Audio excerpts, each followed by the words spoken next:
అయితే నేను రేవంత్ రెడ్డి గారికి కానివ్వండి ఇక్కడున్న నా ముస్లిం సోదరులకు మిగతా వాళ్ళందరికీ కూడా నేను ఏం చెప్పదలుచుకున్నా అంటే इकड़ुन्ना मेरे जो भाई और बहनों जो भी है सबको मैं एक बात बताना चाहती हूँ। अज़हरुद्दीन को मिनिस्ट्री देने से क्या आपकी ज़िंदगी में कुछ बदलाव आता है क्या? అజారుద్దీన్ కంటే సీనియర్ లీడర్స్ ఉన్నారు కాంగ్రెస్ ప్రభుత్వంలో, ఫెరోజ్ ఖాన్ లాంటి లీడర్లు ఉన్నారు. మరి వాళ్ళకి ఎందుకు మంత్రి పదవి ఇవ్వలే? ఈరోజు సడన్గా జూబ్లీ హిల్స్ ఎలక్షన్స్ ఉన్నప్పుడు ఎందుకు గుర్తొస్తుంది రేవంత్ రెడ్డి గారికి అజారుద్దీన్ గారికి ఇవ్వాలని చెప్పేసి? ఇదంతా జూబ్లీ హిల్స్ ఓటర్ల కోసం అండి. నేను ఇంకో విషయం అడుగుదాం అనుకుంటున్నా.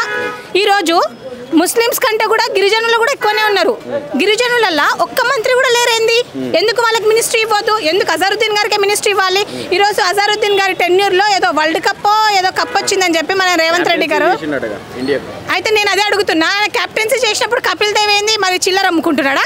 చేతులు ఇట్లా చప్పట్లు కొట్టుకుంటున్నాడా? ఆయన ఏం చేసి అజారుద్దీన్ గారు ఏం చేసిన అనేది మొత్తం తెలుసు, ప్రపంచాన్ని అందరికీ తెలుసు. రేవంత్ రెడ్డి గారు కేవలం జూబ్లీ హిల్స్ మైనారిటీ ఓట్ల కోసం చేస్తున్నారు. మైనారిటీ సోదరులు ఒకటి గుర్తుపెట్టుకోవాలా, అజారుద్దీన్ గారికి మినిస్ట్రీ ఇచ్చినంత మాత్రాన మీ జీవితాలు బాగుపడవండి, అది గుర్తుపెట్టుకోండి. ఏదైతే రేవంత్ రెడ్డి గారు చేస్తున్నవన్నీ పిఆర్ స్టంట్లు ఆయన గురించి ఆయన చేసుకుంటున్నవి.